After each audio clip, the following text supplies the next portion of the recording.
Warning, this episode of Cocktails with Michelle contains language that may be offensive to some viewers. Viewer discretion is advised.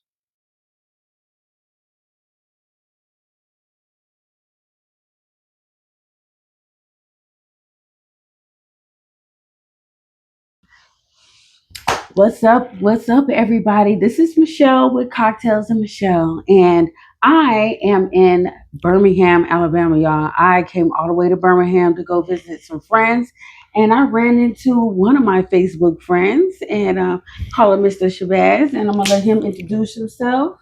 Hello, Avee-Ashanti Shabazz. Nice How to you meet doing? you. I'm pretty Welcome, good. welcome. And I see E2 on your shirt. What is Yeah. that right there? So E2, that's my logo. That's It your stands logo? for Entrepreneur Empowerment. Oh, So it's okay. E squared. It's actually E okay. squared. E squared. Yeah, Oh, it's the two okay. E's. G. So Einstein around here. yeah, that's my little logo. Then we got the red, black, and green with the black power That's symbol. that. RBG. Black liberation. Yeah. Okay. Black I'm from on. Marcus Garvey. Okay. Yeah. Well, guys, let's get into it. It would not be Cocktails and Michelle without a cocktail. And since I'm in Birmingham, I came out here through Georgia, and I was on the back roads, and I ran across this winery, and you guys can look them up. They're called the Fruithurst Winery. They're in Fruithurst, Alabama. Yeah, I passed right on through there and seeing it. I was like, let me stop. And I met Jessica in there today, and she gave me, it was a free taste test of 6 different wines. Right. Yeah, so I tasted them all, and so you made an adventure out of it.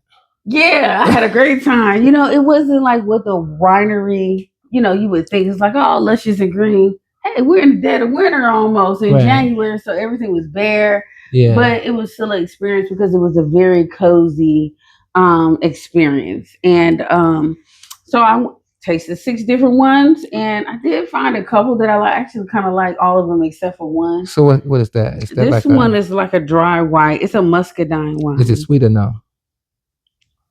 I guess, it's not that sweet. It's all right, I guess. I don't know. To me, it's just wine. And usually I go for a red, but for some reason I chose this. Like usually I don't drink white wine. Really? It's not my thing. No. Yeah. I like red wines. I like Merlots and Cabernets.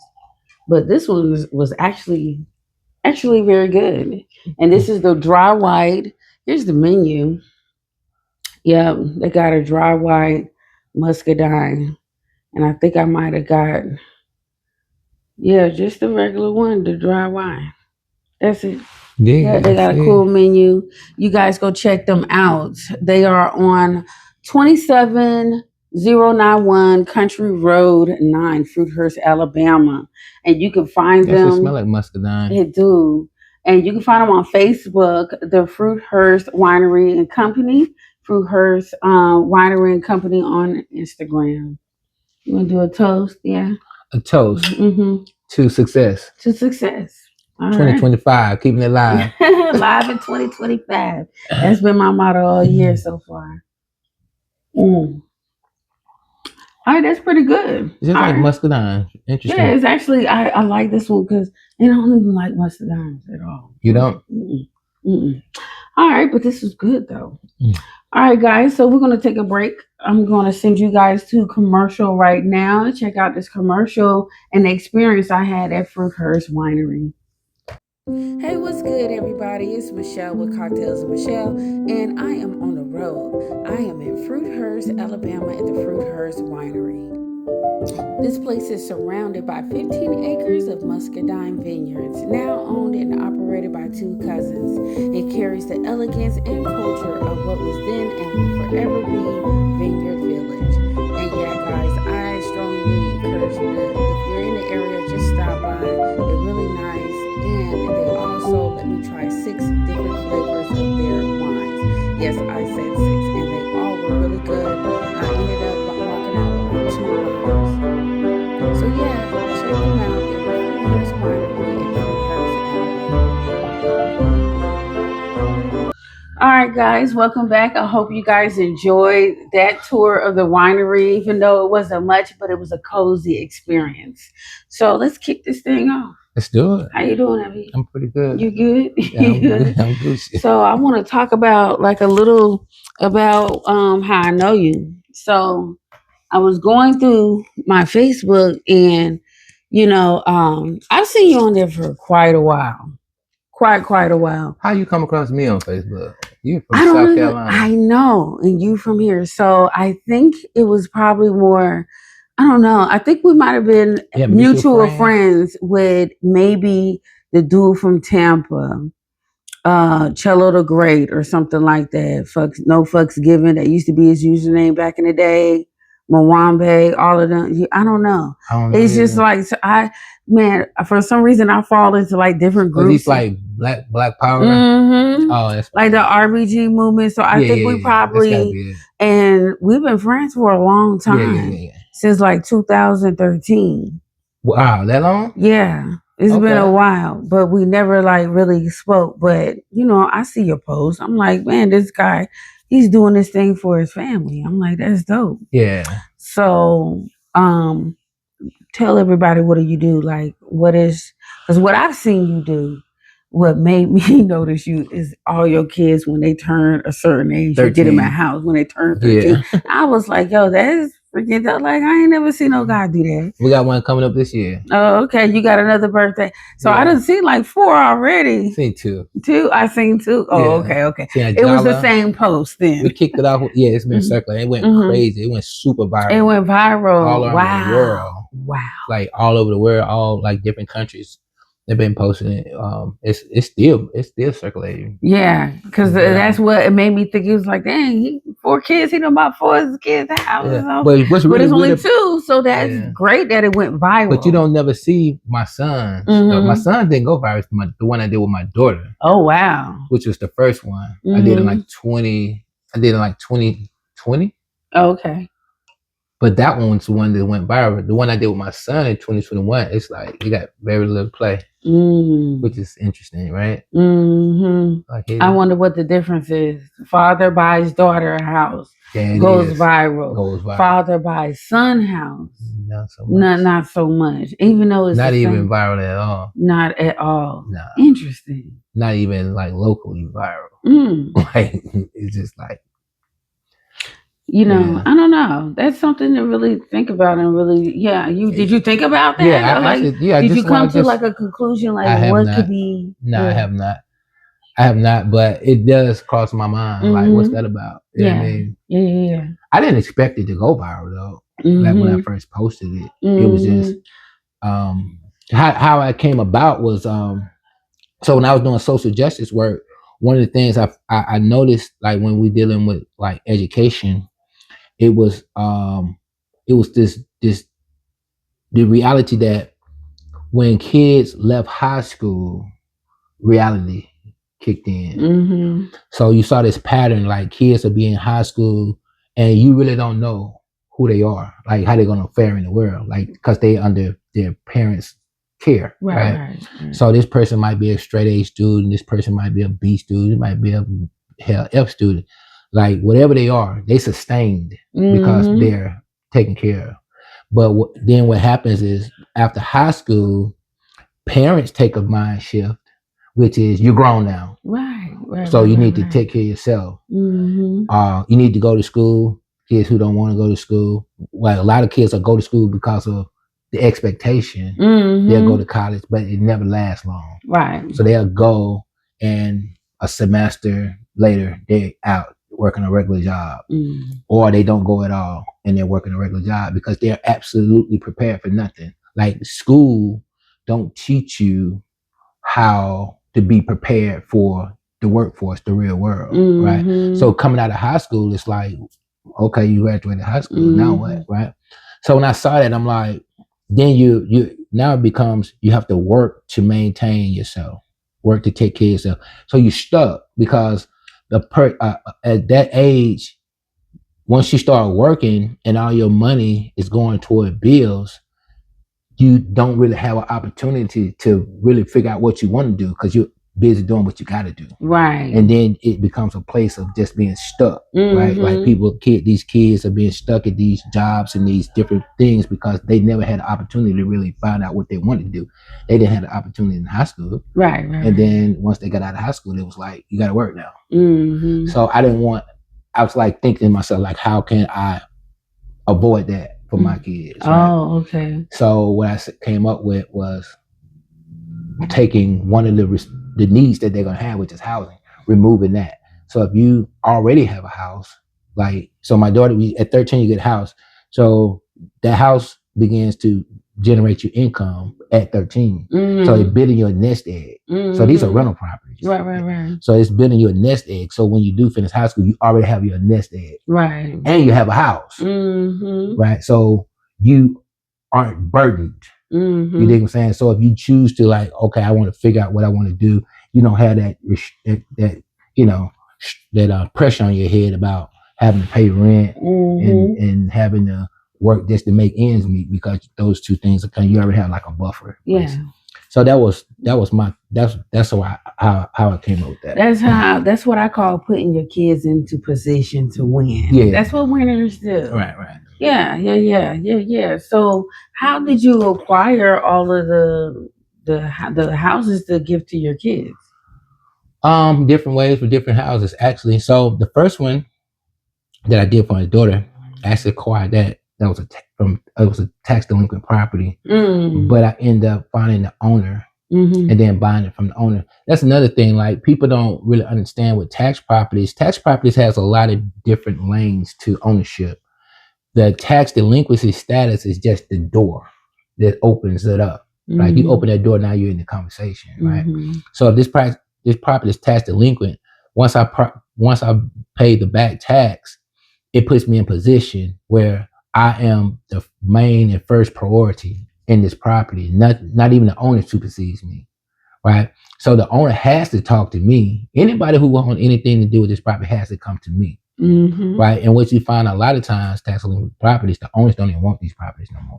So it ain't even a matter of paying the taxes for 3 years and all that. It's just a matter of going to the owner, like, look, I bought the tax interest. Do you want the house? Do you want to redeem it? And they're like, no, I don't want to redeem it. Well, how about I give you, a couple of $1,000 for, just sign it over since you don't want it. They're like, hey, yeah, run it. Now you own it. So without going through all of that, right? Because it was something that they was going to lose anyway that they had just given up on. They didn't want nothing for it. And you offer them $2,000 to sign this paper. Right, and now they happy and you happy. So it's that type of situation. I ended up giving this old white lady $500 for that property, and that was that's the one that I ended up renovating and giving to my daughter. Oh, that's wonderful. Yeah. That's dope. Yeah. So how long you been doing the tax lien deal? Since like 2017. Oh, okay. Yeah. And I came into tax properties again through doing social justice work, dealing with the housing issue. When we was dealing with housing issue in Birmingham, they had what they called the Birmingham Land Bank.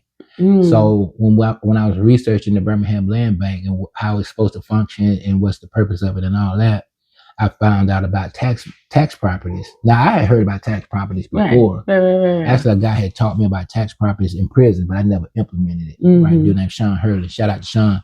He taught me a lot of stuff. He taught me about credit and a lot of stuff that he taught me I did implement that put me in position. But tax properties, I never got involved in. But when I was doing the social justice work and I came across tax property, it was like, here we go with this again.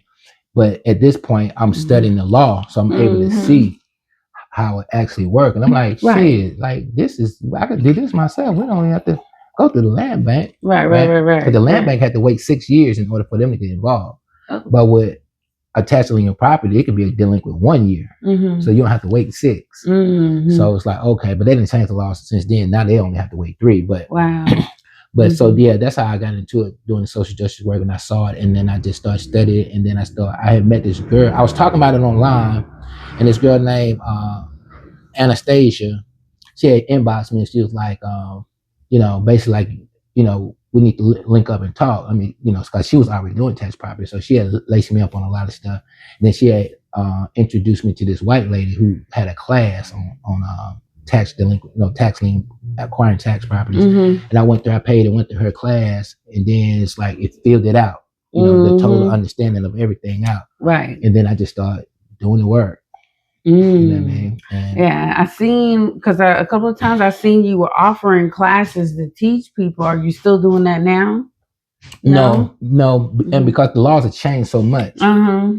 So the opportunities that was there in 2020, 2021 back, they don't exist no more. They The don't laws, exist. So they went from tax certificate, tax deed state to a tax lien state. So now they just sell liens on properties now. They don't sell you a certificate or a deed, which gives you rights to immediate possession, which we was talking about earlier.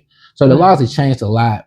And for me, it's just not the benefit of the opportunities through tax properties that used to exist don't exist no more. Okay. Now there are some opportunities that exist, but it's not something that I'm interested in or interested in teaching. Because it's like it's like if you can go buy a tax lien right now, right? Which is basically you pay the back tax and now you have a lien on this property. In order for the person to redeem, they have to pay you this plus I think it's like 8%. Well, it ain't even a solid 8. It started 8, but if you go through a bid war, it goes down. Right. So they have to pay that interest. So that's it. And then, but this property, you don't have any rights to it now. You used to have rights to immediate possession, but now you don't have rights to it at all. So a property that you have money invested in, you have no control over it. Right. So if somebody go in and then burn it down or whatever, like which happens, you just out. Yeah. You can't get insurance on it because you don't own it, right? You can't it's just there. Yeah, you just subject. Yeah. So that makes no sense to me. No, it don't. Right. But some people do it for whatever their reasons are. Yeah. But I mean, and if it works out that you actually hold it for the time that you need to hold it, and then it'll make sense, but it's just too much risk. Yeah. Yeah. My motto was win and win bigger, never lose. That's right. You had opportunity to lose doing it that way. Yeah. The way I taught to do it and did it, you couldn't lose. Right. Yeah. I've noticed that it's every state is different. I did take a class on the tax lien. You know how they come into your town and they send you this thing. It's like learn about this, and you get there, it's like 50 other people with you trying to learn the same thing. Yeah. And that's how I got introduced to it. And I was like, and it made me think about it. I was like, oh, this sounds like the same thing that he be doing. So I did it, and that's where I learned every state is different. Yeah. Everybody got their own laws. You just can't really jump into it. Yeah. So what would you tell somebody that is looking to want to venture into that, whether or not they're in Alabama or not? They might be somewhere else. Yes. Oh, I'll tell them first thing is to learn your laws, like the state laws, what governs. Don't go by what somebody told you. Got it. Study the actual law. Study the statutes and study the legislative intent for the statutes. So because statutes are up for interpretation and they can be misinterpreted. So like somebody can read something like that means this. Yes. But in order to know the context of what the statute means, you need to get to the legislative intent, which is they tell you basically this is the reason that we're implementing this law, creating this law is for this purpose. So the purpose is found in the legislative intent. So the misinterpretation over here, you can see through it at that point because you know the legislative intent. But learning law, always when you're dealing with this system, it's all about law. Everything is governed by paper. Yeah. Do you think the laws that are written in the books, like the Black Laws Dictionary and everything, do you think the wording in there has a different meaning as in the regular dictionary, like etymology and stuff? Well, I don't know. That's not my thing. I've heard that, but I'm not. I'm not qualified to have that conversation. I'm just not. But you know what I'm talking about. Yeah, I know what you're talking about. Yeah. I've seen a couple of people talking about that. Yeah, I hear people talking about it all the time. That's probably why I ain't never looked at it. I gotta be talking. So do you what was that? Might have been your phone or probably something. Was. Yeah, so what so if anybody was to look for you or wanted to follow you, give them your handles and stuff like that. Oh, so you can find me on Facebook. If they wanted to contact you, maybe ask some questions or something. Yeah, you can follow me on Facebook and message me on there at Avee-Ashanti Shabazz. That's where I'm at on there. On Instagram, I think I'm on E2 Business Solutions or Avee-Ashanti Shabazz. My phone number, my work number is 205-413-7283. You can reach me there. For me, I like to share information. I'm actually looking to start like an investment group, and that might not be the right word, but I want to like an investment club. I like that. Yeah, it's just for like people who invest or people who want to invest, like on like I didn't say want to, but people who are really investing. I wanted to be about people who are actually investing, right? Investing in what? Real estate? Real estate. Oh, okay. Real estate. I got some ideas for you. We're gonna talk about that later. Yeah. Because you ever heard of the Land of Black Beaches? No. Amelia Island. You never heard of Amelia Island in Florida? Gotta go. It's beautiful. Really, really beautiful. Had a great time there over the summer. And they are looking for black black people coming by that beachfront property out there. Oh, really? Yeah, it's right before you get to Jacksonville. No. It's after. It's somewhere around that way. Yeah, it's Amelia Island, and it's so beautiful.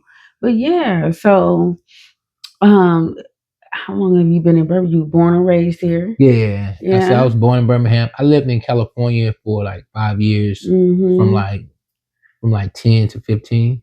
Oh, okay. I lived in Oakland, Bay Area, Berkeley, Oakland, El Cerrito. I lived in the Bay Area, then came back to Birmingham when I was like 16. Oh, okay. Is this where you want to be here forever? No. I actually want to repatriate. So I want to go move to back to Africa. Oh, you want to go back to Africa? Yeah. I've my wife is from Africa. She's from Tanzania, East Africa. Oh, okay. But I visited West Africa, Ghana, and my business partner is actually in Ghana right now. Oh, okay. Yeah, so he's they just invested in a resort right there by the cave, the dungeons. Oh, yeah. Really? Yeah. So it's very touristy right there. That's a good idea, right? Yeah. So they just bought this resort from this guy over there, and they're working on that. He has that, and he built a hotel in Senegal also. But just being there myself. And I've seen you go there a lot over the years, like maybe 3 times a year or something. I don't know. Yeah, maybe I don't know. It's like, so I go you live there, you live here. Yeah, I live here, but I want to live both. That's kind of how I want. You want to have dual citizenship. Yeah, I want to have I'll be there for probably half a year, here for half a year. But it's only like I think it's maybe like a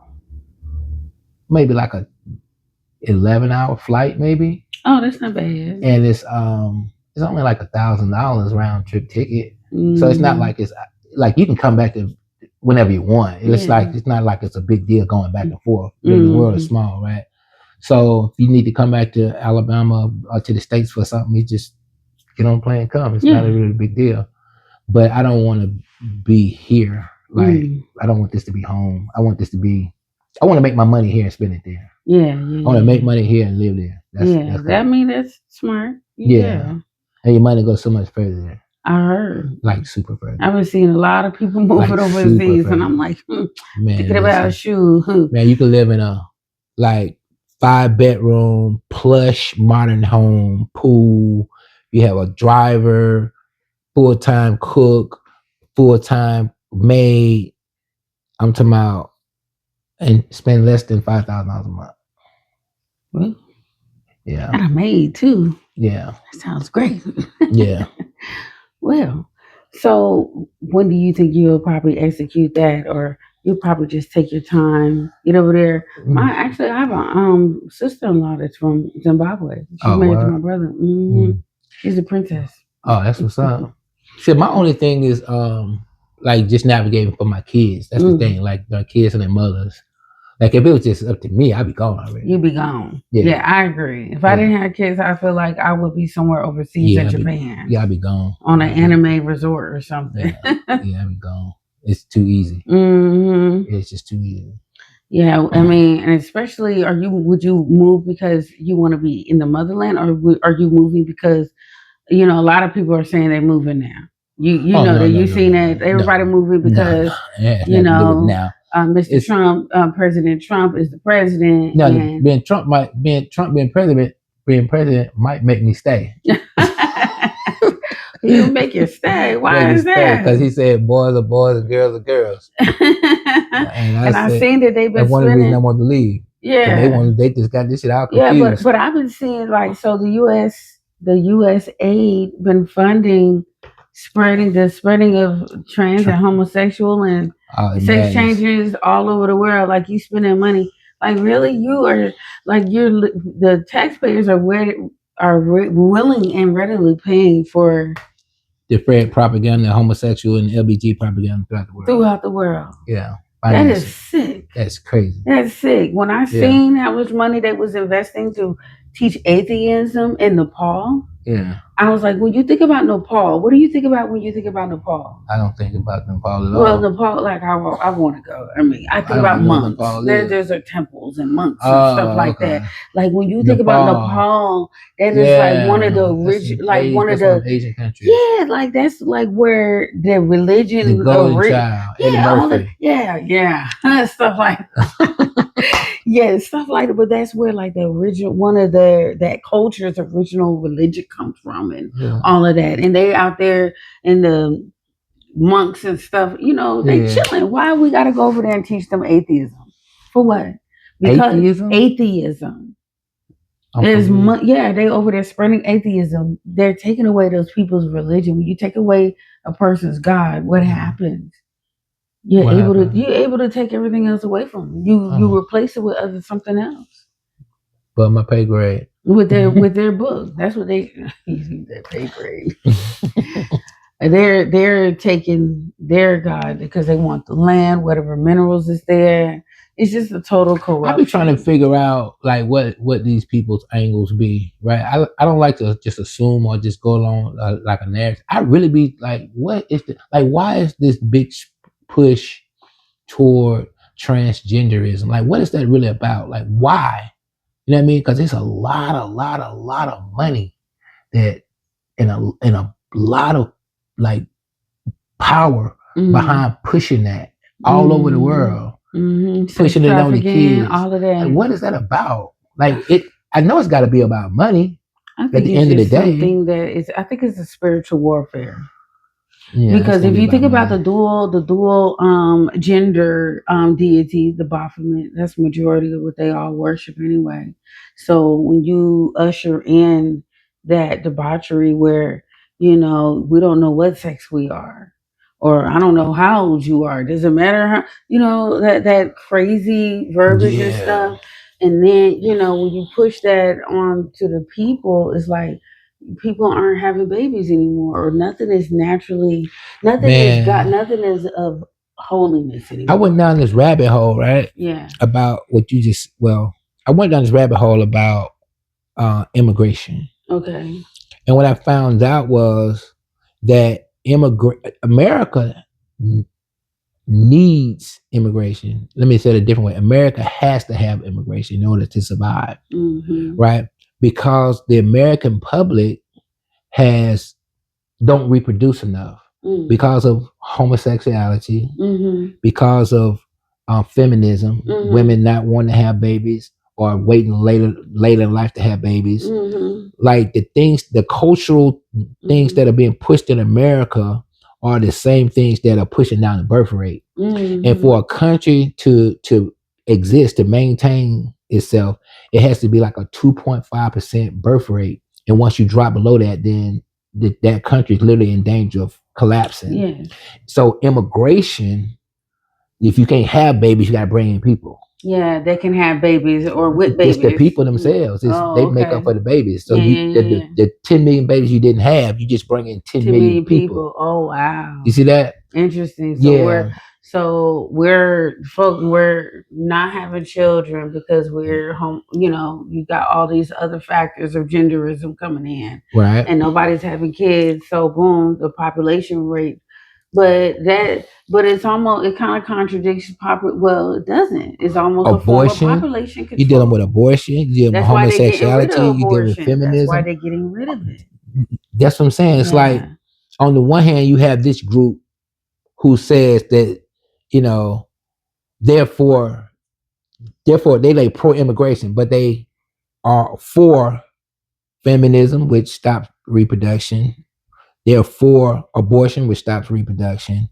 They're for homosexuality, transgender, all that stuff, which stops reproduction. Mm-hmm. So yeah, you're gonna be for immigration because you ain't got no choice. Yeah. Then you had this other group of people who saying, no, we need to have babies. No, we need to stop this gay shit. Mm-hmm. Right? And no, we need men as men and women as women. Like we need to get back to the nuclear family. That produces more babies. Right. So they don't need immigration. Right. So that whole conversation about immigration is a little clearer now. Yeah. Yeah, it makes sense. Yeah. And at the same time, they were, because it's another part of the plan too, where they were trying to turn every state. If you turn every state or majority of the state Democrat, the whole country is Democrat. You understand? Right. You turn it all, is majority blue, everything is going to turn blue. And then after that, nothing will be, you would never have a Republican Party again if all states turn blue. Right, right. Yeah. I heard Elon Musk talk about that. But there's definitely a shift taking place that I needed to see. I'm happy to see. Oh, okay. Why are you happy to see it? Because it's switching back to where it's like a great reset. Yeah. I think this is the great reset that we've been talking about since 2021, something like that. A little group of friends of mine, we always talk, but this is something that we needed, from the money to the mindset to the structure, and just everything, the roundedness of the African American community. We needed a reset. This country needs a reset. Yeah. Like get cleanse. Sometimes you gotta cleanse. God had to cleanse. Yeah, you definitely need to cleanse. You gotta cleanse. I was so just like, I've never been political in the context of Republican, Democrat, voting for a president, even caring about what the president doing, because it was the same old shit either way. It was left wing, right wing, same bird. So on the surface, they might be bickering about this little shit, but on the surface, they do the exact same shit. Yes, right? Yes. So it's just like, what the fuck does it really matter, right?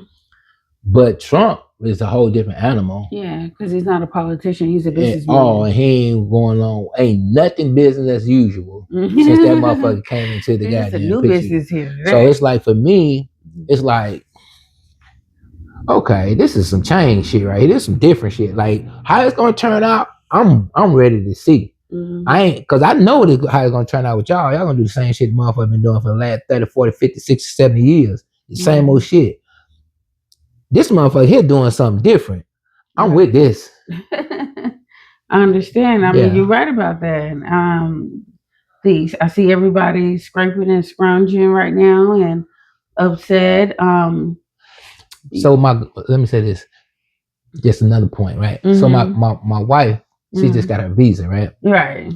So part of the visa process, so she got what is called a K-1 visa.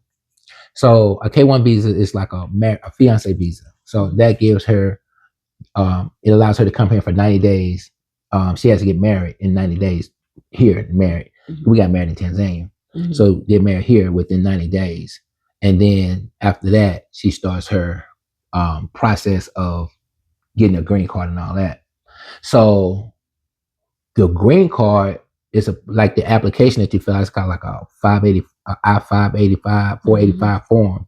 So up until now on that form, they had where an immigrant who was applying for a green card had to show that they had an immunization shot. COVID shot. Yeah, did she get one? No. Okay. They didn't even have that shit over there. Like that. Like when I went the first, that's a whole nother open. But they had to, like, immigrants had to show proof that they had the COVID-19 shot. So when I was looking on the site last night, it said effective like February the 22nd, that will be no longer required. So this administration is doing away with that. Like, you ain't got to have no COVID shot. I'm glad they are. Right, but they keep trying to make it like these folks are so bad and they doing all this stuff wrong and terrible. Who's bad? These folks. Who's wrong? What Trump is the most terrible person. You know how much money they spent trying to get rid of him? Did you see that? No, it was like almost over $70 million to get rid of Trump. Like, the man's still kicking. He here. He's not going nowhere. They thought they were going to issue in and things were going to stay the same. Yeah. Because they put Kamala up there. But how do you feel about the fact that 92% of Black women actually voted for her more black men voted for Trump than anything. You know what I mean? But majority of our race, Yeah, it's like 80% of black men voted for her. For her, oh, that they did. Yeah. Oh God. Yeah, it's just they wasn't up there with the black women, so they went 98%. Oh, but that's enough to no.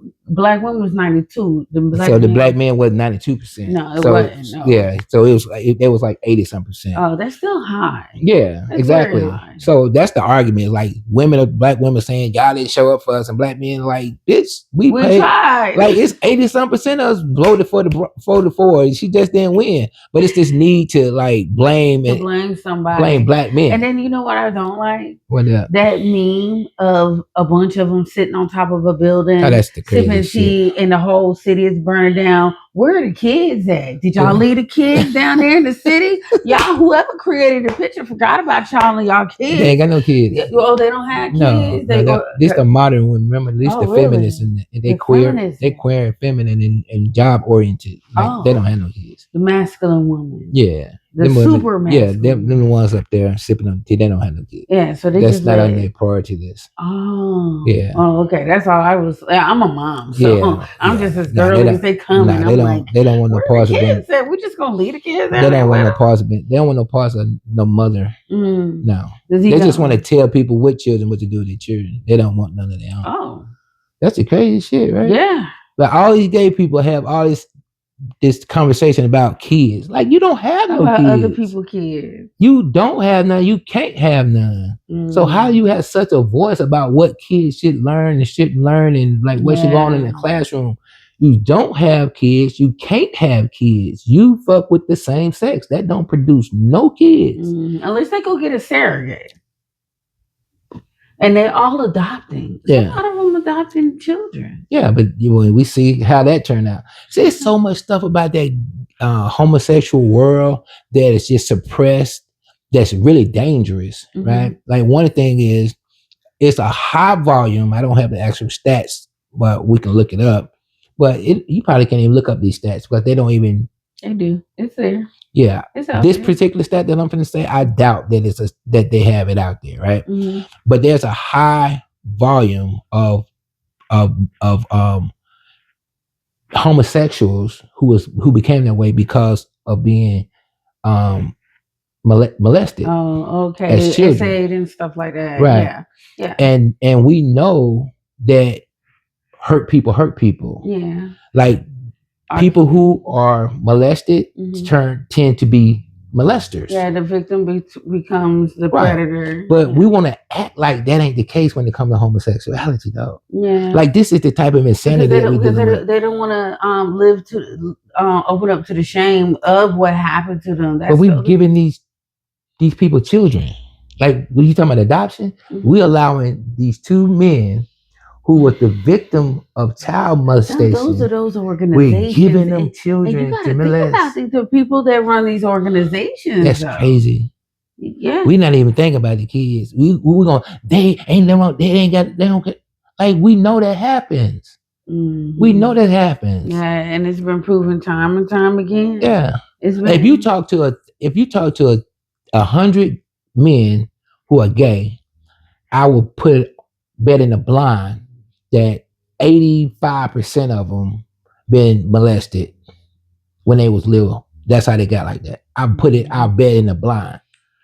But we're gonna act like that ain't the case, and then get them somebody's child, get them children. Here, they want to adopt. They qualified, and now they handling these little boys.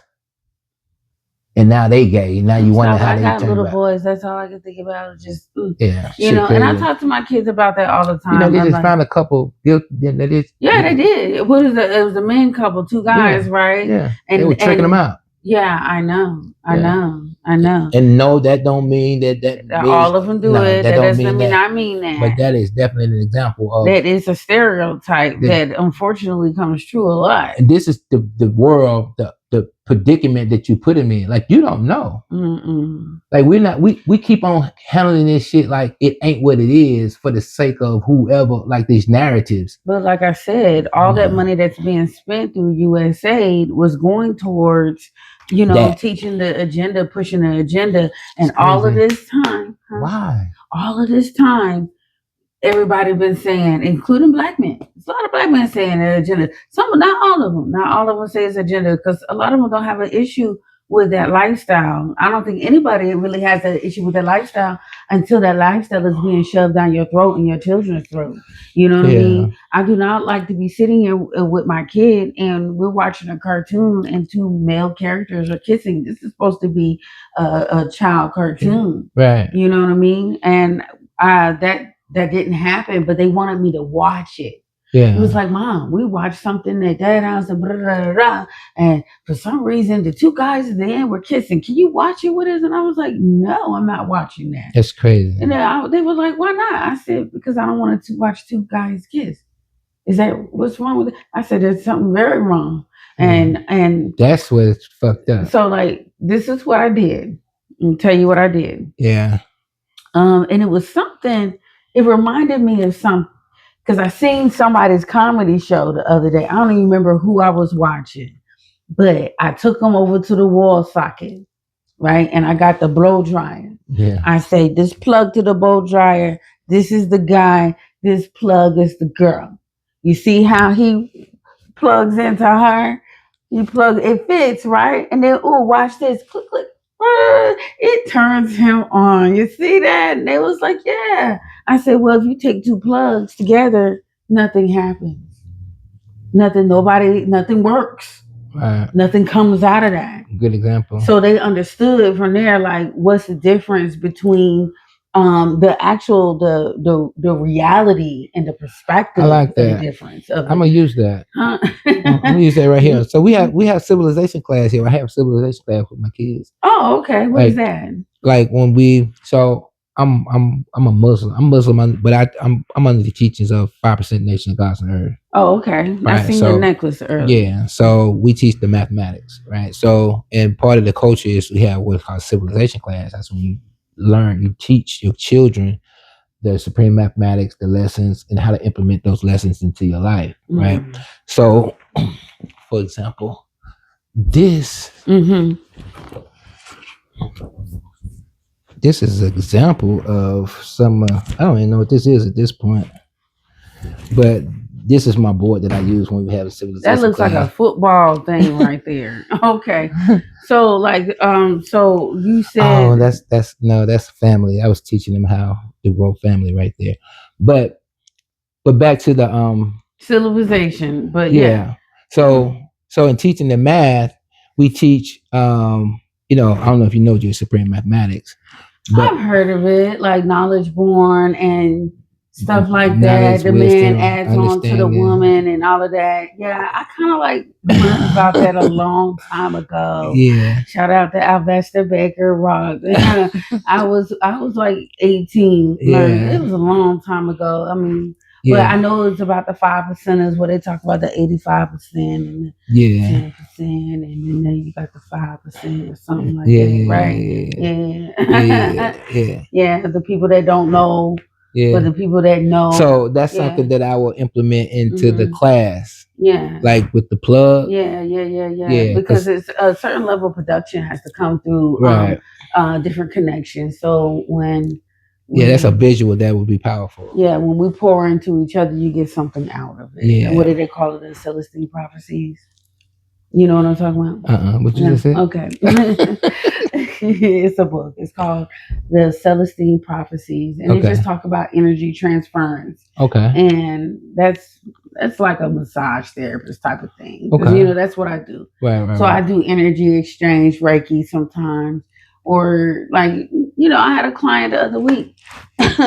Matter of fact, this guy works for, he was working for the Department of DEI, the federal department in South Carolina. Really? And he came to my office the week that Trump fired him. Yeah. And he was depressed. Yeah. Because he kind of felt like all of his life he's had the same job where he's pouring out and giving to people. He didn't have no DEI job his whole life.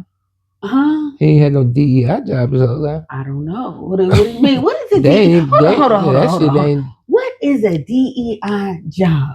Yeah, that shit came. Obama was the first president to introduce that. Oh, really? Yeah. What is the DEI job? It's so it's this. So DEI it stands for diversity, equity, and inclusion. Yeah. But what it is it's this practice of creating a workspace or whatever space, whether it's school, work, whatever, but it's creating a space that's inclusive of all these different lifestyles, right, and walks of life. Because honestly, since it came up in the media with the whole executive order situation, all I see is Black people saying that he's taking away jobs from Black people or our right to reserve our right to be able to get hired somewhere. So that's what people are saying. So and there's some truth to that, but now let's put context to it. So let's say like this is my business, right? We're inside my business. So, and let's say I have 50 employees, right? And we say, just making up some shit just for the sake of the conversation, we say 40 people are white men, 5 or well, let's say 30 are white men, 10 are white women, and 5 are mixed between Blacks and Asian, right? So now, what does diversity, equity, and inclusion do inside of this space? First, it says that all you white men and you white women, well, you white men, because it's all about white men. So you white men, you need to learn and be accepting of all these other different people, like women, gays, Asians. You need to learn and be inclusive, learn their way of doing things, and it don't just be about your way. Okay, cool, that sounds good. But this is where the shit gets thrown out. Because you're Black, or because you're Asian, or because you're a woman, you're gonna get the management position.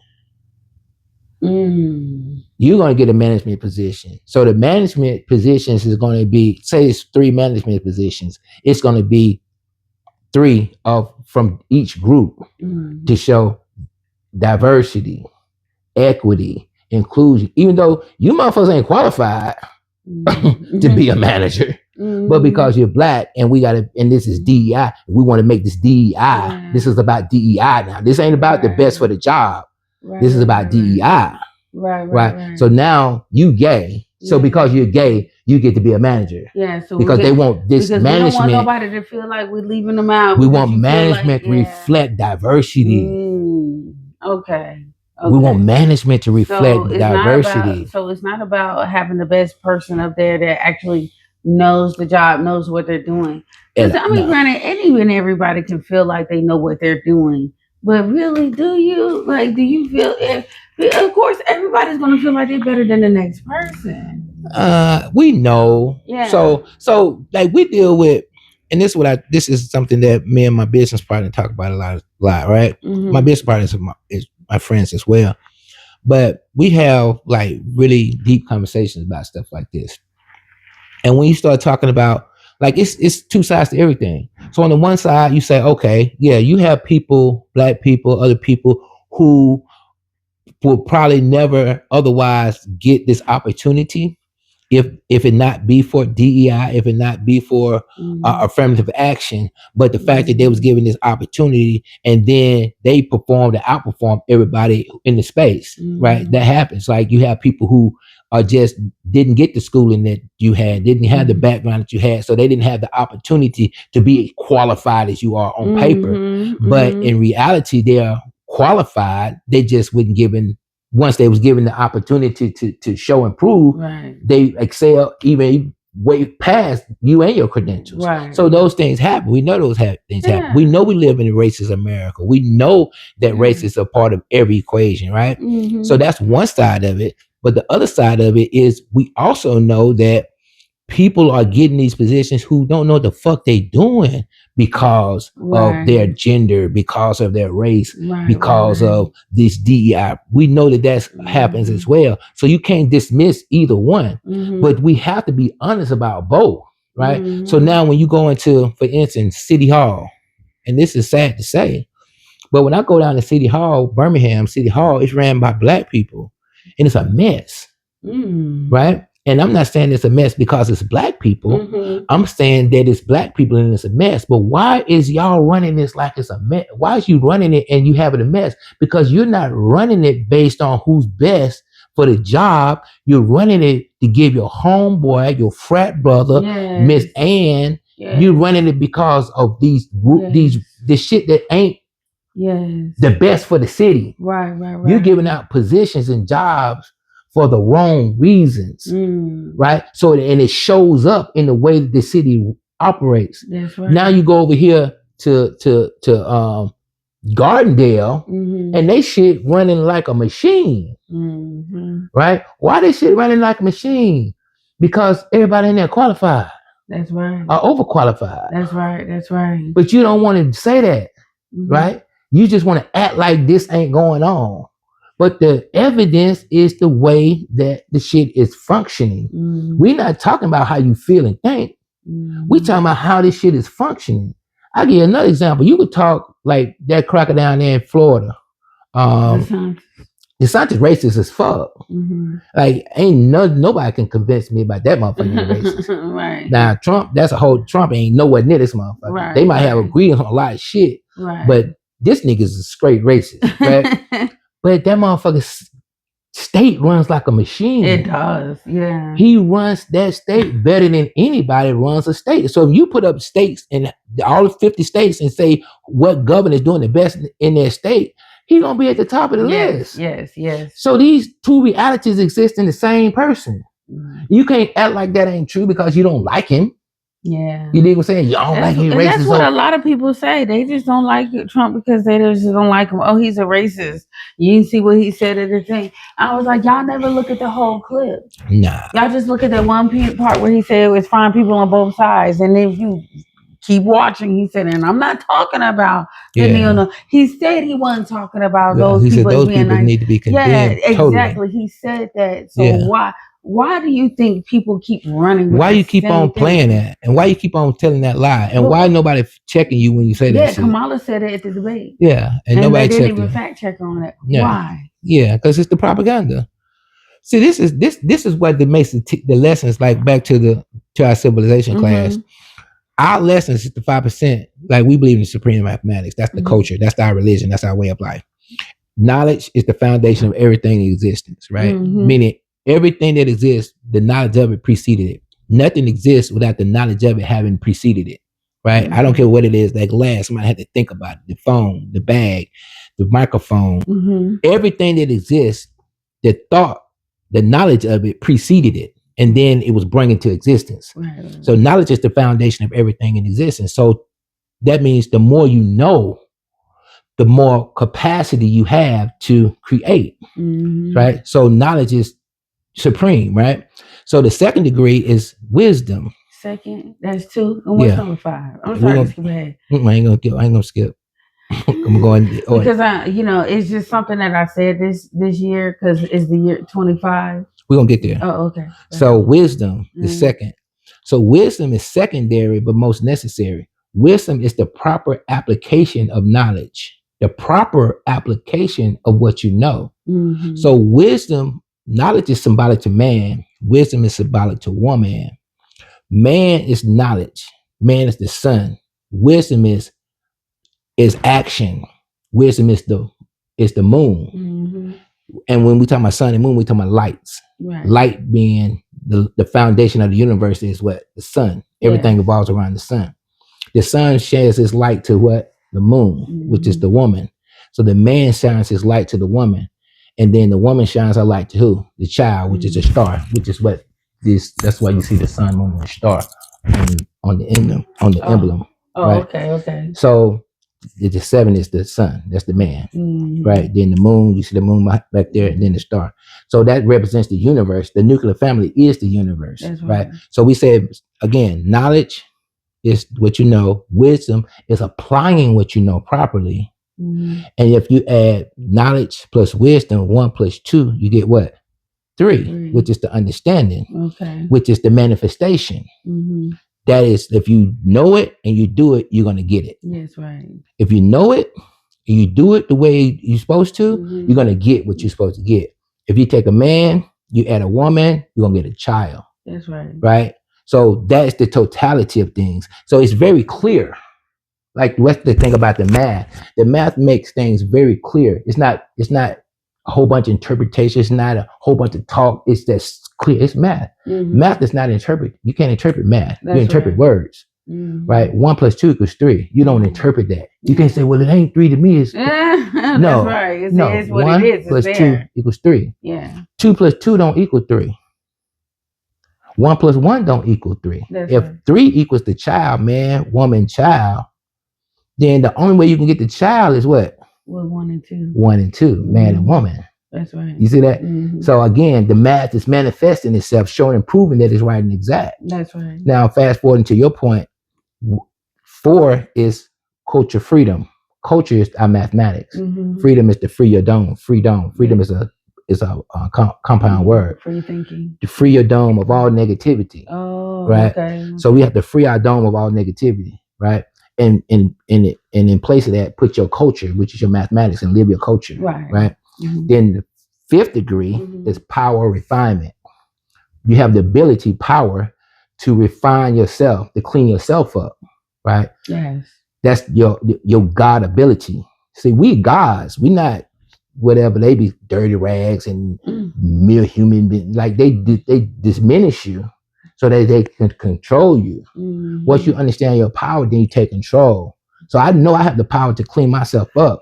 I don't have to pray. I don't have to get on my knees. I ain't got to beg the sky daddy. I ain't got to do none of that. I have control over my universe to clean it up. Yes. That's mine to do. So I'm not, Trump ain't gonna make me not be who I am. That's right. Kamala's not gonna make me not be, like, nothing that goes on outside of me is gonna stop me from being God. It's just impossible. That's because right. I know my power. So it don't matter what y'all got going on out here, right? I'm still gonna show and prove that I'm God every day. Yeah, you're the creator and destroyer of your destiny. Yeah, builder and destroyer. Yeah, that's the 8th degree. Oh, okay. Build is 8. So okay. 8th so degree you skip 6. Math. What's 6? 6 is equality. Equality is to want for your brother what you want for yourself. Oh, right. Okay. 7 is God. Mm-hmm. Right. That's to show and prove that you are the true and living. Mm-hmm. Right. Mm-hmm. Is that why you got a 7 on the thing? Oh, correct. Okay. All right. I am. Mm-hmm. Right. So 8 is build and destroy. Mm-hmm. Right. You got to. In order to build this house, you got to destroy it. You got to destroy this house to build a new house. That's right. Right. So that's the build and destroy. You have to destroy it in order to build. Yeah. Right. It said in the Bible a different way. It said you can't put new wine in old wineskin. Right. Same thing. If you want to build something new, you got to get rid of the old. Old thoughts and ideas have to be destroyed for new thoughts and ideas to come. Right. Right. So that's the 8th degree. Then the 9th degree is born. Is to bring into existence. Mm-hmm. So now when you think about born, you think about 9 months. Yeah, right? Yeah. 9 months, a baby is born. That's right. Brought into existence. Now what's inside of 9? What's inside of 9 is 3 threes. 3 threes, yeah. Right? It's 3 is 9. Oh, okay. So inside of each 3, if 3 represents a level of completion, then you got 3 levels of completion. That means that life is coming out of what? The triple stages of darkness. Knowledge born. It's coming physical, mental, and spiritual. Okay. It's being born 3 ways. Physically, mentally, and spiritually. Because the human being is trifold. Like we are 3-dimensional beings. Right? So the Holy Trinity is not about what they make it about. Yeah, I know. It's about self. It's God's self and the devil. Knowledge born. Yeah. God's self and the devil. Yeah, like this is what makes the human being. Yeah. That's knowledge of self, is knowing that you as an individual are God, self, and the devil. That's right. That's the highest knowledge in the universe, is understanding that you are God, you are yourself, you are, when I say self, Michelle, and you are the devil. And you could bring any one of those into manifestation based on your decision. Yeah. That's how much power you got. Yeah. So I can see you and see God. I can see you and see the devil. Yeah. Because Michelle's gonna make that decision. Yeah. It ain't nobody else gonna make it. It's crazy how the world doesn't they've been taught this one way or a certain way, or actually when you look at all the other religions, because they all rely on something outside of themselves when they pray on something that's the outside of 85ers. themselves. They blind, deaf, and dumb to the reality of self, the knowledge of self. That's what my people used to tell me. Yeah, you blind, deaf, and dumb. He told me you're not 85er anymore. Yeah. So 85er, this is what we're dealing with when we talk about social media and all this. Like, these are 85ers. Oh, they are blind, deaf, and dumb. They're easily misled, right? They don't think. It's like in the Bible it says, I'm the good shepherd. This is Jesus talking. He said, I'm the good shepherd. He didn't say I'm the only shepherd. He said, I'm the good shepherd. What does a shepherd do? He herds and he leads sheep. Right? Who are the sheep? The people. The people. The 85ers. The 85ers are going to follow somebody. That's the 10%. Whether it be the 5% or the 10%, they're going to follow somebody. Because what's the difference between 10 and 5? The 10% are those who are going to lead those sheep to the benefit of them, of the 10%. They're going to use them sheep to benefit themselves. Oh, wow. Right? The 5% is going to lead the sheep to benefit themselves. Oh, man. The sheep. See, now that's powerful. Yeah. And there's so little percentage. Right. So, is anybody that's great in history, would you consider to be 5%? Yeah, of course. Who? Malcolm. Oh, really? Yeah. Malcolm X? Yeah, Malcolm come and teach of Elijah right there. That's the author of the knowledge of self.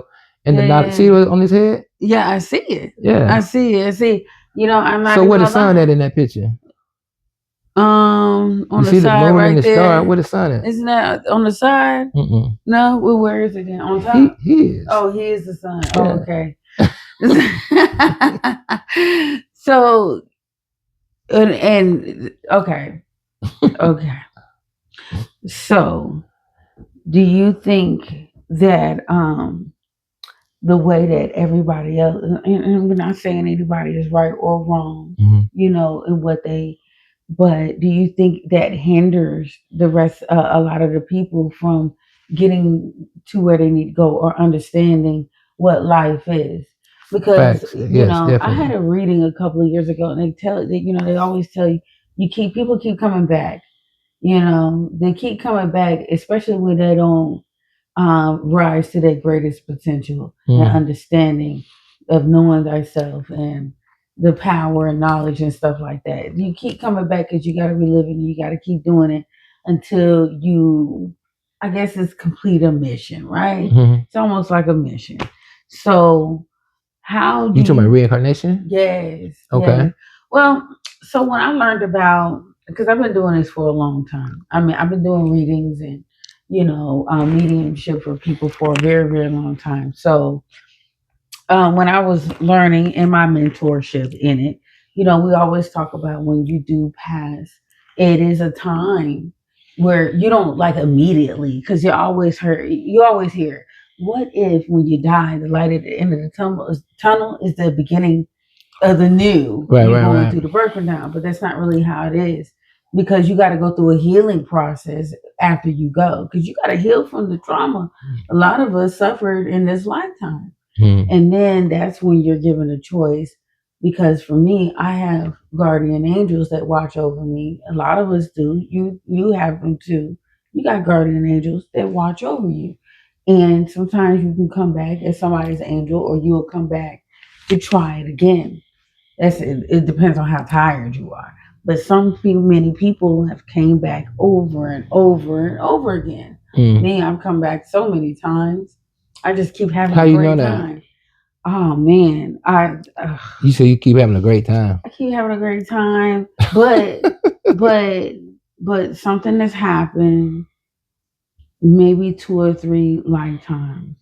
It's happened, and the only reason why I know it is because that situation, because I know about the reading. I did the reading, and I wanted to know why a certain thing keeps happening to me, and she told me why. Right. It is a spiritual, past life spiritual connection. Because I was always unhappy around my birthday. For years, I never smiled on my birthday.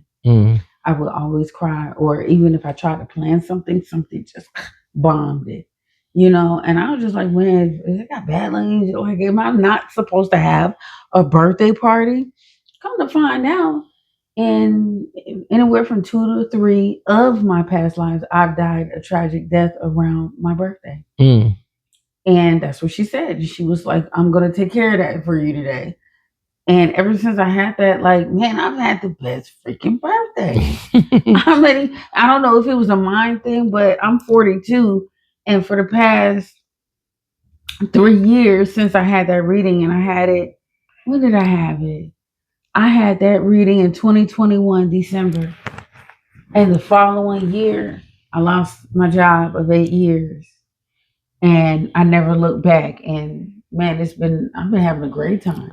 Great birthday. Man, listen, you just said something like, which it's kind of like a pivot point, right? Mm-hmm. Like you said, you lost your job, Mm-hmm. and then, right? Mm-hmm. I remember in like 2006, I got out of prison in 2005. Okay. And I was working this job. So when I got out of prison in 2005, I went through this vocational program. It was a federal program where they would pay for your, like, as a trade. Like, I had a trade, I was an electrician. I'm an electrician by trade. I went to school for it. So because I'm an electrician, they pay for it's a federal program. They pay for my tools. Mm-hmm. Like, they pay for me to get all my electrical tools. And they pay for my travel back and forth to work. Like, they gave me like a bus pass and stuff like that. If I had a car, they would like give me a gas stipend, right? So I ended up working at this company. I went through the unemployment. It might have been through the vocational. No, they sent me to the unemployment office. And they found me this job, and the qualifications was that I had to have like a journeyman's electrician status.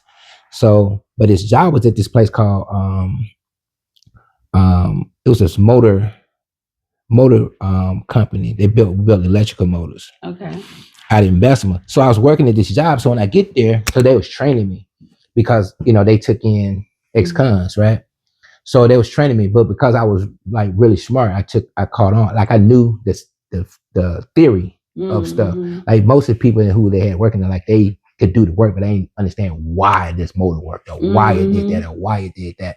So because I understood those things, like one of the owners, or 3 owners, one of them had like took me under his wing, white dude, and he's like called me in his office and he just like to go over stuff with me because he was just, he just saw me as like, he was like impressed. So there was this black guy worked there. He was the only black guy worked there. And he told me, he was like, they gonna fire you. He said, what's the dude, the white guy who run the shop? He said, he gonna fire you with like before your 90 days is up, like your probation period. He gonna fire you. He do that to all the black guys, right? He racist as fuck, right? So I'm like, noted, right? Then an old white man who worked there, he told me the same thing, right? So like, noted. But at the same time, I'm like feeling like he said, I don't really ain't fire me because they need me. He was a welder. He was like, they just need me. They don't really motherfucking fire me. But every black person work here, as soon as you get around 90 days when they got to hire you permanent, let them go. He fire you, right? So I'm like, noted. So I'm still looking at it like I'm catching on. I'm learning this shit fast. I got a good relationship with one of the bosses. Like, it ain't gonna be me. So I'm having transportation issues. So I end up going to buy a car, going to the lot and bought a car. So now I got the dependable transportation. So it's like coming up to Christmas. So we had like a little Christmas party or whatever. They have bonuses, like they hand out Christmas bonuses and shit. Like, gave everybody like a check, like whatever. I think it might be like $1,000 or something like that. And hell, probably about 2-3 days later, motherfuckers give me a goddamn pink card. That motherfucker fired me, right? So I'm like, I already, this has already been told him what's gonna happen, right? So I go to the one who I was cool with. I'm like, what's up with this? He's shocked. He like looking like surprised, right? Like, I don't know, let me look into it. He say, right. He said, I gotta be upfront with you. We have an agreement between us. Like, we don't override each other on stuff. Like, whatever one decides to do, like, we can't, like, right. But I will inquire about it because, I'm really shocked, right? Yeah. Because, like, he was like the brain of the operation, right? Yeah. The other guy was the shop manager, and the other guy like went out and found business. Like, that was their relationship, right? So he said he talked to him. He came back. He's like, yeah, I talked to him. He was like, but ain't nothing I could do about it. He's not changing his mind about it. He's not, but I don't really understand it myself. But I ain't really nothing I can do. You know what I mean? So, but I said all that to say this: that cracker fired me for no fucking reason. Like days before Christmas, and right after I had just bought a new car, like this car note, right? To have dependable transportation, and that cracker just fired me just like that, and that just made me understand one thing: I can't depend on nobody but myself. That's what that taught me. Like, right. I wasn't mad or none of that. I was like, you know what I mean? Like, this is reality. Yes. So when I hear people, fast forward back here, when I hear people talking about Trump did and he fired and this person, he changed it and he post fired, I be like, so fucking what? Like, niggas get fired every day. Like, y'all around this big crying about losing a fucking job. Like, motherfuckers lose jobs every motherfucking day. Didn't he give him a severance of 25, right? Maybe or maybe he didn't, but motherfuckers lose their job every fucking day. Get what they do? They keep going. They keep living. They figure it out. They go into the next chapter. Now sit up and mope about being put back in. Talking about they gonna put us back in slavery. All that old dumbass shit. I'd be like, man, y'all motherfuckers deserve. If you talking about being put back in slavery, you're already a sellout to me. You're already a slave. You're a sellout. You just waiting for your chains. Yeah. Like you already. You know what I told one person who said that? What? I told him, don't worry. When you up there on that block getting sold, I'll buy you. You come work for me. If you want to be a slave that bad, I'll buy you. You know what I mean? And he was like, you gonna set me free? I said, hell no. Hell no. Work at the jail. Yeah. Work at the jail. Don't say that. Who? I'm gonna be like 5 years. No, work at the jail. To death. Yeah, that's what they want to be. That's what they want to be. I don't understand why is everybody so hell bent on that part. Like, and then let me tell you a lot of it. The Exodus story? Yes. A lot of them turn back. I know, I remember. Yeah. A lot of them want to be slaves. They wanted to be. Kanye said it the best. It's a choice. Yeah, it's a choice. Someone want to be on the plantation. Everybody, when they say y'all free, all niggas didn't leave. They're like, man, I ain't going nowhere. You know what? And that, to me, that reminds me of something. Juneteenth. Yeah. Because they knew that they were free. They were being told. They didn't believe it or they just didn't care. So why are we celebrating Juneteenth? Because they were the last ones to find out? No, they knew. You think they knew? People were coming to tell them that. You think they knew? Yes. They just didn't believe it. Or they was like, what is it called? Stockholm syndrome? Like they didn't want to leave because... Why that's your conclusion? Why is that your conclusion? Why? Well, that's what was said, when you look through the history books and stuff like that. They did know? Yeah, like other black people came and told them that they were actually free. So, Texas is the last state where they claimed they didn't know for 2 years or something like that. I can't even remember. Oh, no. But they didn't know because it happened. Look, they knew. So what should we celebrate? Should we celebrate the emancipation of the? I would much rather celebrate that than Juneteenth. That is the emancipation. Not Juneteenth. That was in January. Emancipation Proclamation was in January. Emancipation Proclamation is when out with free slaves. Let's start there. When we were free. Through the 13th Amendment. When did that come about? It may have been what it was 1865. It had to be the It had to be 1865. What? It wasn't in June? No. It wasn't in June. No, it would have been. I don't know what month it was in, but if I had to guess, real quick. Yeah, we can look it up. But if I had to guess, it would have been in January. If I had to guess, that's what I just said. Yeah, I'm not disagreeing with you. No, I'm not disagreeing with you.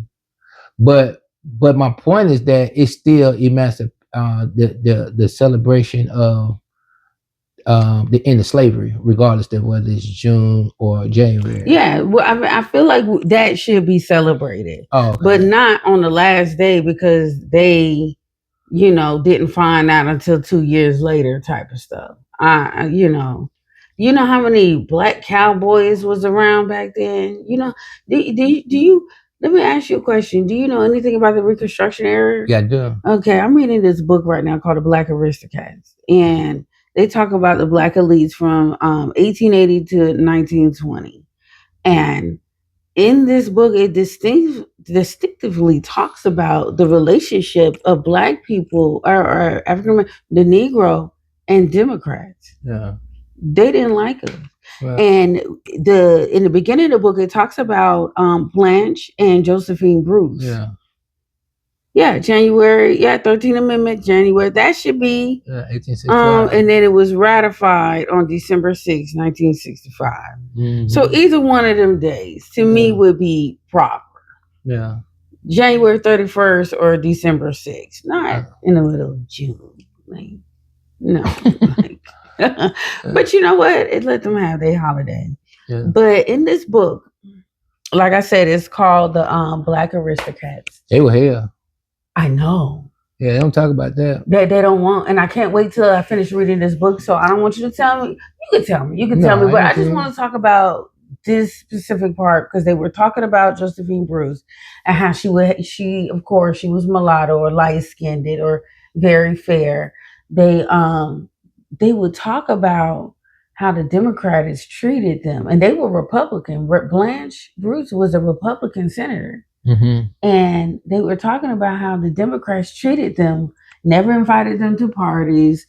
You know, it pretty much was racist towards them, where the Republicans invited them to the White House and to here and here and here. But we know that the Republican Party of that time is not the Republican Party of this time. What's the difference? Nor the Democrat. What's the difference? So it's just, I mean, I think I could see the Democrats changing. So the Democrats were more racist KKK back then, and now they're more liberal. Straight up. They're more liberal, binary folk. What the hell is binary? Well, you know, that's the new term when they talk about binary? You doing new terms now? I thought we were going back to the norm.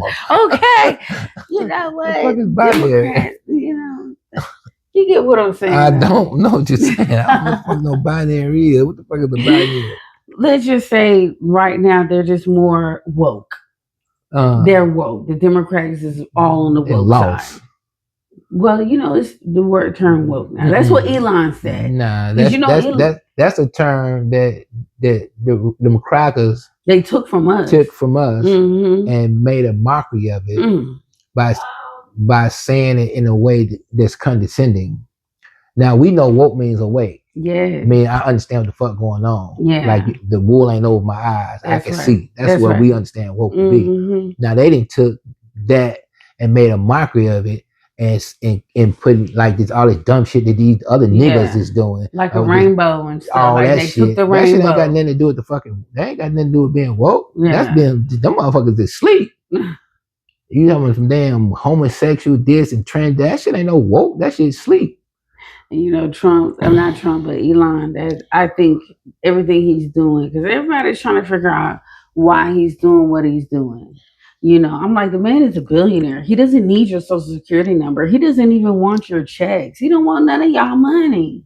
So what is the problem? Why is everybody so upset about him going up in there? And I was like, man, this man is going really, really hard. Like, he loves his job. Now, I think he's doing it maybe, just maybe, out of some form of a vengeance to the woke community. Yeah. Yeah, like some sort of vengeance. Yeah. Like what happened to his kid. Yeah. You seen that, right? Yeah, he said as much. Yeah, he said it. Well, yeah, it was on that podcast. He said wokeism killed this child. Yeah, wokeism killed this child. Yeah. Yeah. Yeah, I think he's off mark by calling it wokeism, but that's the term that they've adopted. Did he invest in that change that the child went through that drove that child over the edge? Yeah. Yeah, he had bought into it. He bought into it, and that's the guilt that he has right now. Thinking that this was like real. They had tricked him. Yeah, and he fell into it, and yeah, it's crazy. Think about that. Yeah. You thinking you doing what's right for your child? Because I'm listening to these motherfuckers, and then this shit, my baby ended up killing himself behind this shit. Because he's still not happy. Yeah. Still not happy. Yeah, that's a hell of a thing. You know, it's all about everything that you just got finished talking about, you know, about knowledge of self. Yeah. There's a lot of people that lack knowledge of self and you want to be something else, or you're just not happy with yourself. You just got to find who you are and just be good with that. It's okay to be alone. It's okay to be ugly. If you're ugly, it's okay to be fat. It's okay. Just be It's yourself. okay to be what? Well, some people are fat. No. No. They're not. It's not okay. No, it's not okay. It's not. It's not absolutely unhealthy. Not, It's not. But some people are big, but not unhealthy now. No. Yes, you are unhealthy. Really? If you're fat, yes. Really? Obesity is unhealthy. Yeah, obesity is. I'm obese. Period. They would consider me obese. Obesity is unhealthy. I don't care. Do I look obese? I'm not going to even speak on that. I'm saying obesity is unhealthy. Period. It doesn't matter who it is. It is. And we need to get out of that lie. Yeah, that's a lie right there. Like the main people who died under COVID was obese. The number one killer in like deaths in COVID was because they was obese. The COVID vaccine was literally designed. But that would be 85% of the population. That's what I'm telling you. The COVID virus was designed to attack obese people. Oh. It was a genetically engineered virus. Where did you get that from? That's where they come out of China. No, it was designed to hit the obese people, because in my mind it's designed to hit the elderly. No, elderlies, because the elderlies died because they had pre-existing conditions. Got it. So your immune system is already weak, and this right here is putting more strain on the already compromised immune system. This COVID, right? Now the other factor that factored into your immune system being weak is obesity. The number one factor of causing a weak immune system is obesity. That's the reason fat people and people with pre-existing conditions made up 99.9% of the deaths of COVID. That's it. Yeah. So when you look at that and you look at how this was engineered in the Wuhan lab, this was your gain of function. You know what that is? This was designed to kill a certain group of people. What nation has the largest population of obesity? Black people. America. Yeah. That's the largest population of obesity. So that's the reason this shit ran through America to the extent that it did, because everybody here fat. I went to Tanzania. The first time I went to Tanzania, that's where I met my wife at. I went to Tanzania during COVID, right? They had mandatory vaccines. You had to show that you was vaccinated to get on a plane. I had a fake card, so I never got no vaccine. Yeah. I had a card. Okay. I was about to say. Right. So all this shit just bullshit. It is. So motherfucker was selling cards from the pharmacy. You just put your name on the motherfucker. You get on the plane, you just flash the card. They say, okay. They ain't had no way of even checking this shit, right? This shit just bullshit, right? Just bullshit. So we go to Tanzania, right? We again got all these COVID restrictions, wearing masks on the plane, show your immunization card to get on the plane, to get on the next plane, all this shit. We land in motherfucking in Tanzania. We got off the plane. We walk outside. It's motherfucking 1 trillion folks outside walking around in the street. Ain't nobody on no mask. Nobody got on no mask. And ain't nobody in the hospital. Oh my gosh, I would have been. Ain't nobody in the hospital. Ain't nobody sick. Nothing. You want to know why? Because it wasn't as contagious as they were saying it was. No, because these folks weren't obese. These folks out in the sun. That I can agree with. What's the number one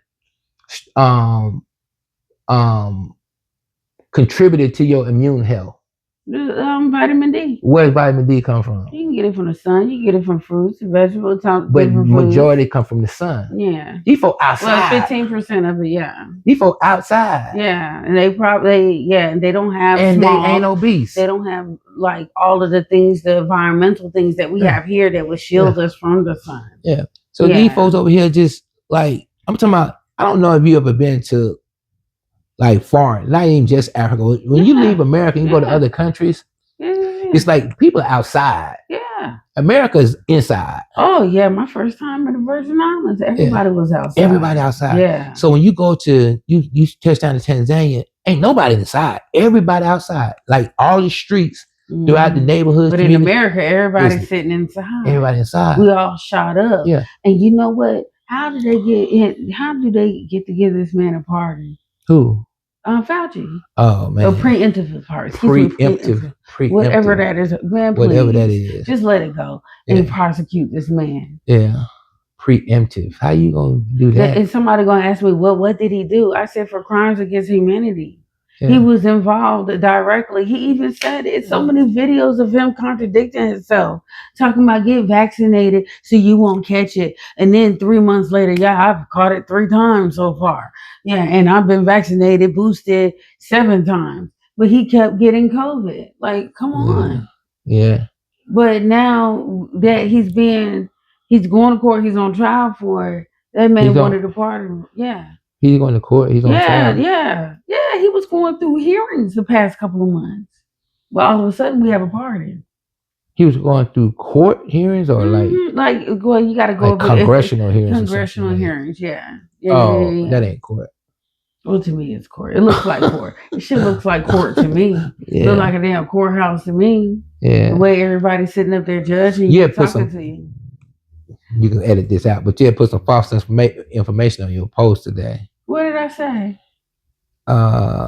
What did you say on there? What did I say? No, you didn't say it. You had shared something. You did say something with what you shared, but what you shared was fake. What happened? Oh, about the lady being arrested. Oh, yeah.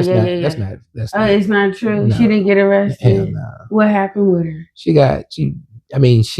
worked for the company, and they, when they told her she was fired, she refused to leave, and then she eventually left. Oh, okay. So she didn't kill all the chickens?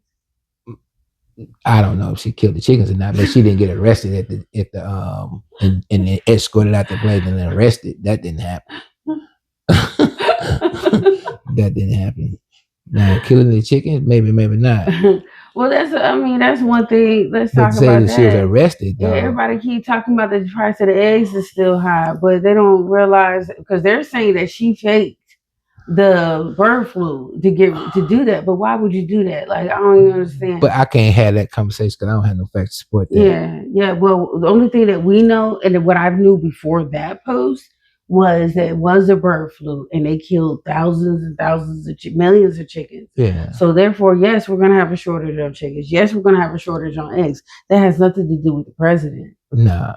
He doesn't really have any control with goods and stuff like that, other than tariffs. He definitely ain't got no control over the motherfucking however many chickens he said getting killed before he got in the office. That was one of my posts too. I was like, what do y'all want the chicken farmers to do? Not make no money? If you want great eggs, undiseased, virus-free eggs, you should be paying $10 for them. Oh, no. That's if you want to eat the eggs. You don't have to eat eggs. No, you don't have to eat eggs. Or you find your local farmer and you go talk to them and see how much they hold on, let me make sure I understand this.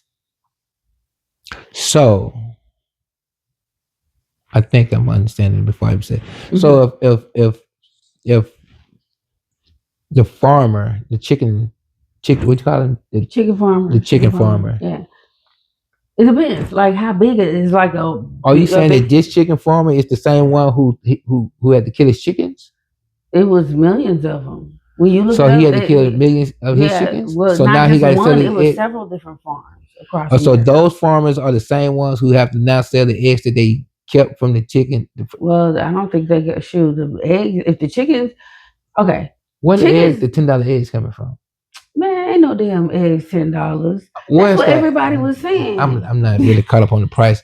I'm saying, where did the high price eggs come from?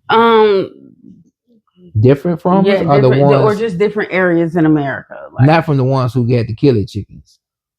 Yeah, not from them. I'm sure it is. Has to be. Why? Because and I'm gonna say this.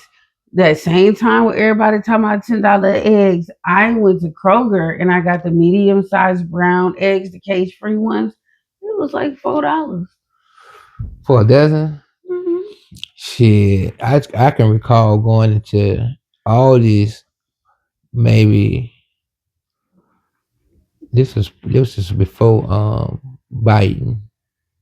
I remember I used to be paying 83 cents for a dozen eggs, like 73 cents, 83 cents for a dozen eggs. Yeah. It was before Biden. Man, by next year, I'm not going to be paying anything for my eggs because I'm going to have some chickens. So, yeah.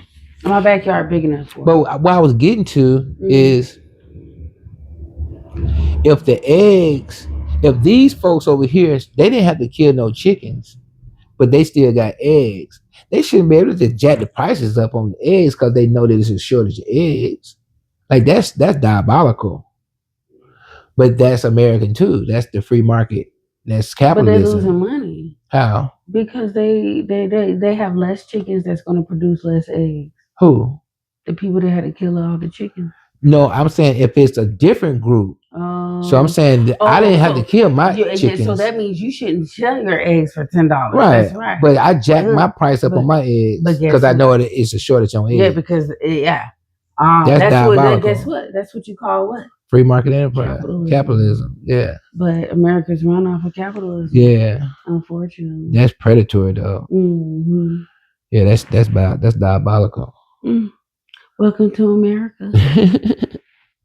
Home of the free, home of the brave. Yeah. Better get your eggs. Better go ahead and get your eggs. Well, you know what? I appreciate you sitting and talking to me today. That's what's up. Yep. Thank you for having a drink. Yeah. You guys, make sure you check us out on YouTube at Cocktails with Michelle, where we pour up a delightful conversation of inspiration and just good conversation. For sure. Right. I enjoy it. All right. Yeah, I'm a sapiosexual. What is that? What's the sapiosexual? That's the person who's attracted to intellectual conversation. Intellect. Okay. Yeah. Learned something new today. Yeah. I learned a lot of new things. Well, I've been new about the lineup of what do they call it? God body. That's what they used to call it back in the day. I kind of already knew. Yeah. But learned a lot of new stuff today. So until next time, guys, like and subscribe. It's Cocktails with Michelle. All right. Dig it. Yeah. Thank you. You say you came across the Supreme Mathematics when you was 18? Mm-hmm. Where were you at? In South Carolina?